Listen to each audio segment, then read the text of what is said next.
Hi, in today's lesson, we're going to talk about advice. We're learning a couple of grammatical structures as well as some neat collocations with the word advice. Let's do this. The first point that I want to hit home is that the word advice is a noun. Let's pronounce this together. Advice. Advice. Don't say advice because that would be inaccurate. Advice is uncountable, guys.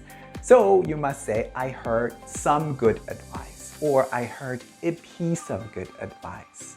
But it would be inaccurate to say, I heard a good advice.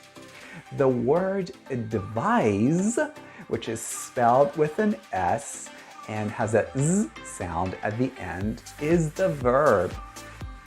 Here's an example. My doctor advised me to exercise every day. She advised me to exercise. That's the pattern that you want to stick to.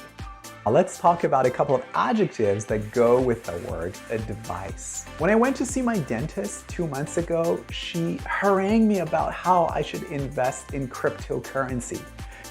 It was unsolicited advice. Unsolicited advice is advice that you don't want to hear or you haven't asked for.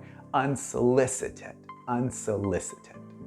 In contrast, you could hear sage advice. My mother gives me sage advice. Her advice is wise and sensible. Who do you go to when you want to hear some sage advice? Now let's talk about a couple of verbs that go with the word advice.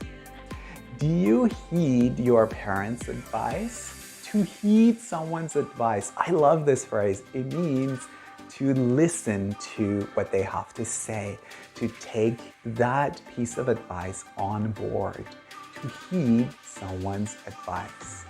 All right, I hope you've learned something new from this video lesson. I'll catch up with you in the next video.